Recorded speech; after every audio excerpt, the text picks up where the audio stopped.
Hello, beloved. I want to thank you so much for coming back to my channel today on Spiritual Insights TV. On today's episode, we'll be talking about our enemies do not determine our destiny. If you are interested in this topic, please stay tuned. May God richly bless you.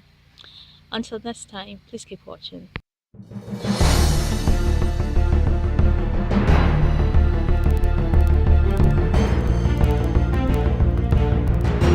So, what do I mean by our enemies do not determine our destiny? How is that possible? If you are poor and you are sick and you are in prison and it looks like all hope is gone, you've lost a very significant other in your life, or you've lost a child, or you are going through some type of disease, or you have been inflicted with a terminal illness, and somebody is telling you your enemy or the devil does not determine your future and destiny. It's simply what it is. Your enemy does not determine your destiny because it wasn't the devil who created you into this world, it was God. So if God created you, the Bible tells us in Jeremiah that He knows the plans and the thoughts that He has for us. It's a plan of prosperity, goodness, greatness, wonders, wonderful things in our lives, blessings. That is God's intention for His children. So it doesn't matter any circumstance you might be in right now. I'm here to tell you that your enemy, the devil, will not determine your future or destiny. God have wonderful things in store for you. So long as you are His child, He have wonderful things awaiting you. So you shouldn't worry.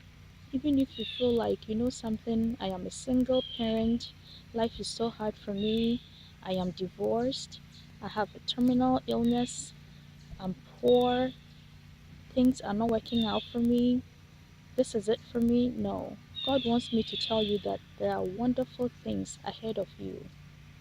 If you will only commit your ways to Him, if you will only be obedient to Him, if you will only develop a spirit of waiting for Him, God have wonderful things ahead of you. Beloved, do you think that David, who was a shepherd boy, a simple shepherd boy who did not ever foresaw himself becoming a great king in Israel, became what he never imagined?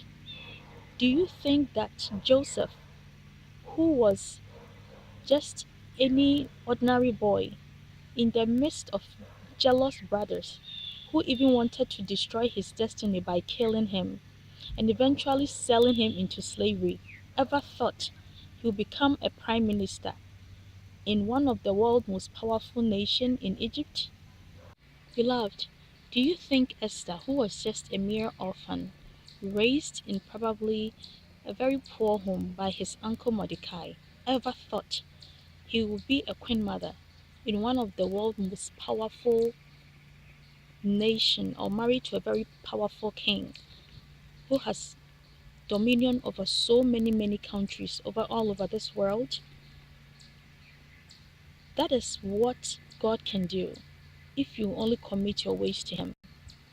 One thing all these people I have mentioned have in common is that they feared God. The fear of God, not only that is the beginning of wisdom, but its blessings, its prosperity, it's changing your position from nobody to somebody. It's picking yourself up from grass to grace. It's taking you to places you would never imagine that you can get there. That is what God can do. I don't care what you're going through right now. I don't care what circumstances you might be in. I am telling you that this is not the end of you. It is not over until God says it's over. Whatever you are going through, provided you commit your ways to God and have the spirit of waiting, God has a purpose for your life. God is a destiny changer. If God was not a destiny changer, He wouldn't have been able to change the destiny of Jabez.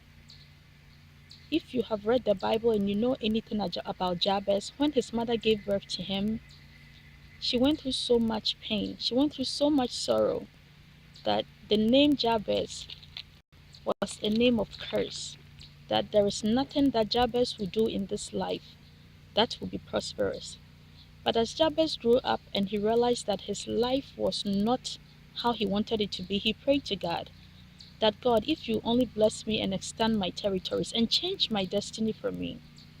And that is exactly what God did. Jabez's destiny was changed and he was restored to greatness. And that is what our God can do. He can use just one day to change your destiny, your future, your life as a whole, from nothing to something, from worse to best, from grass to grace, and from nothing to something. I encourage you that let God change your destiny for you. Let Him change your future for you. Let Him determine what He wants you to be. Do not look at what you are going through now. This does not mean anything. God is capable of changing you to what He wants to change you to be when He wants to change you to be. Just be patient in the Lord, and in the right time, in His own timing, your destiny will be fulfilled in Jesus' mighty name. Beloved, I'll bring this episode here. I'd like to apologize for the background noise. I'm making this recording outside. There's a lot of birds chirping and everything going on here. But I know that overall, this message was a blessing to you as it was to me. Please share it with friends and loved ones. What the Lord is doing. I want to thank you so much. Remember that life without Jesus Christ is lifeless. May God richly bless you once again. Until next time.